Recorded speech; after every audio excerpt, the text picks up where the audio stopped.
exchanged ideas on political trust and reconciliation, development cooperation and counter-terrorism. And this dialogue mechanism was set up when Wang Yi was visiting Afghanistan and Pakistan in June. China hopes to improve Afghanistan-Pakistan relations while enhancing trilateral cooperation through the talks. Well, Russia's Foreign Minister Sergei Lavrov has called for Washington and Pyongyang to hold talks aimed at de-escalating tensions around the DPRK nuclear issue and missile program. And a news agency cited Lavrov saying Moscow was ready to facilitate such negotiations. Earlier on Sunday, the DPRK said the latest UN sanctions against its country were an act of war and equivalent to a complete economic blockade. The Chinese Foreign Ministry has called on all countries to carry out constructive efforts to ease tensions on the Korean Peninsula. And China also said the latest UN Security Council Resolution 2397 was not designed to affect ordinary people, normal economic exchanges, nor humanitarian aid in DPRK. China calls for solving this issue in diplomatic and political ways, and China supports the resumption of six-party talks. All parties should take measures to reduce tensions on the peninsula. We hope that all parties can implement all UN Security Council resolutions, including Resolution 2397, comprehensively and evenly. In the present situation, we call on all countries to exercise restraint and make proactive and constructive efforts to ease the tensions on the peninsula and appropriately resolve the issue.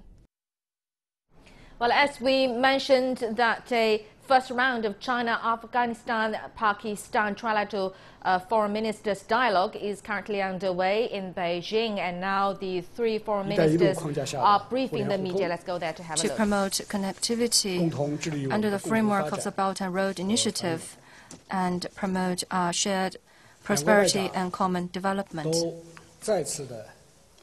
My colleagues from Afghanistan and Pakistan once again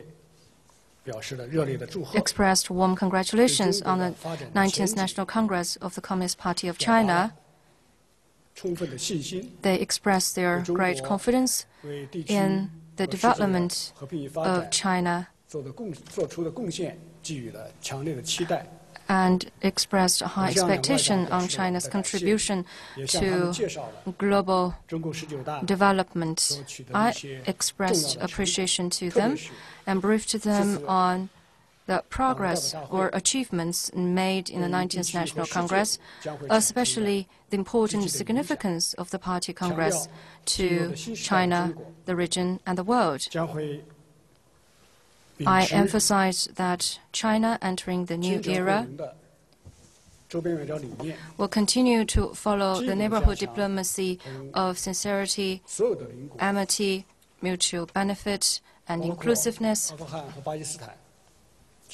And China will continue to pursue partnership and liveliness and friendship with our neighbors, including Pakistan and Afghanistan.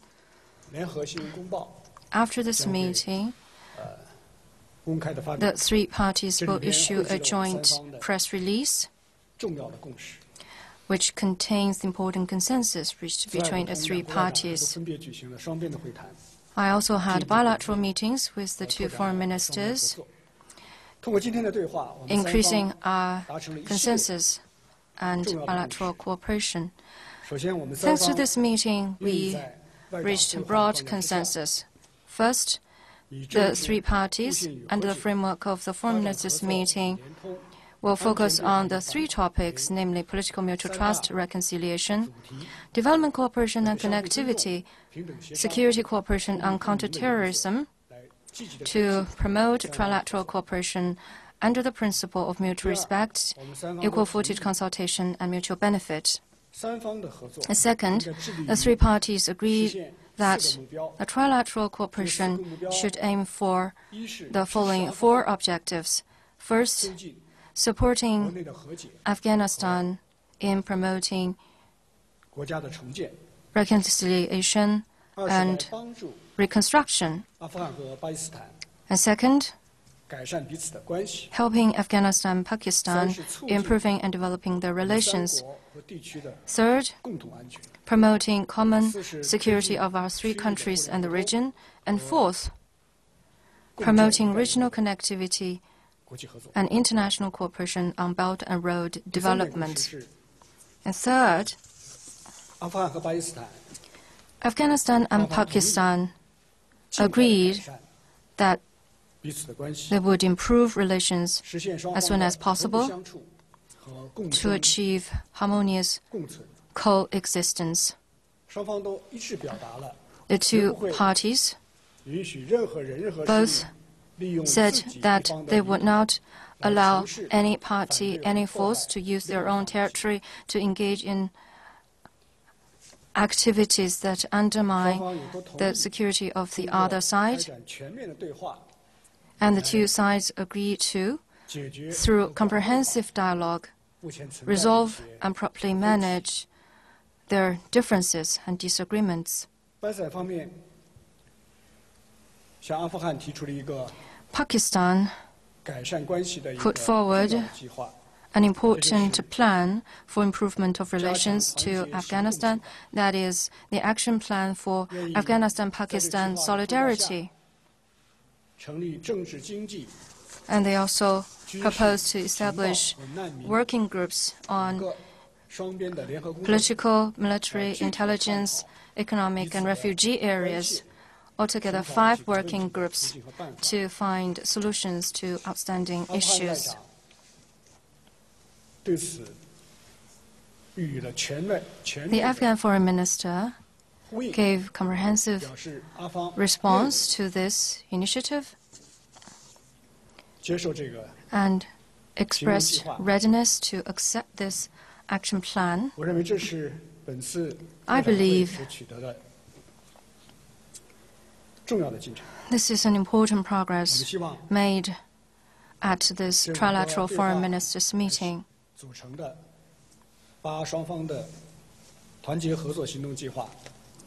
I believe this action plan for Afghan-Pakistan solidarity, composed of 5 dialogue mechanisms, will go forward continuously and contribute to the improvement of their bilateral relations and provide a positive energy to regional peace and stability.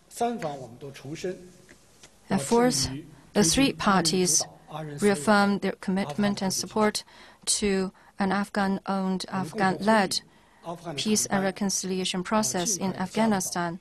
And we call on Afghan Taliban to join in this process.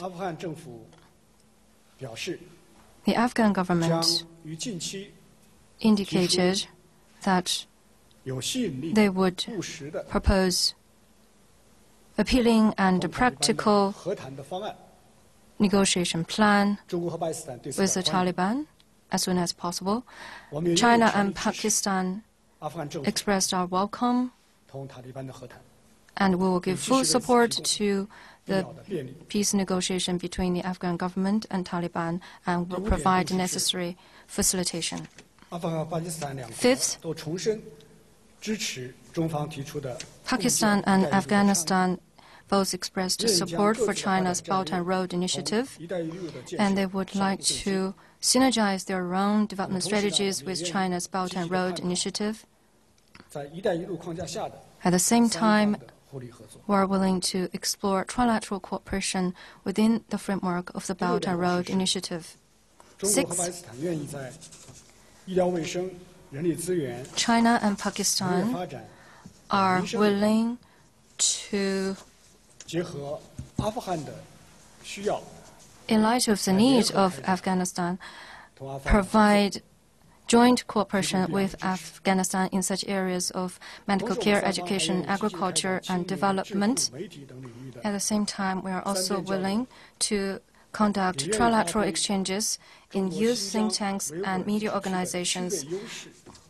We would also like to fully leverage the geographical location of Xinjiang Uyghur Autonomous Region to carry out Xinjiang's cooperation with relevant regions of Afghanistan and Pakistan. 第7点共识是我们3方将根据 Seventh, the three parties, according to the consensus reached at the trilateral vice-ministerial level counterterrorism consultation, step up counterterrorism cooperation and fight against all terrorist organizations and individuals without any distinction. Pakistan and Afghanistan reiterated that they would continue to take effective measures to combat ETIM, an organization identified by the UN as a terrorist organization.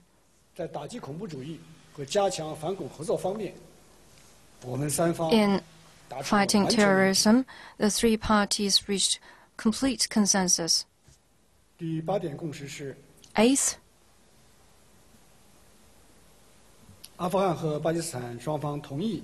Pakistan and Afghanistan agree to encourage exchanges between ulama councils of the two countries and issue the position of the religious communities of the two countries that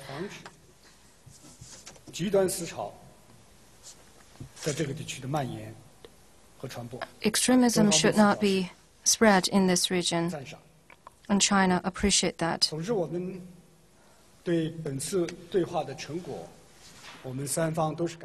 All right, that was Chinese Foreign Minister Wang Yi briefing the media about the outcome of this morning's talks among the three foreign ministers of China, Afghanistan and Pakistan. And consensus and agreements have been reached in terms of the peace and stability in the region among the three countries. And also a very important progress made this morning is a production of an action plan on solidarity between Pakistan and Afghanistan. We'll give you more details of the press conference and also the dialogue on CGTN. Stay tuned for all that. I'm Li Dongning in Beijing. Thanks for being with us.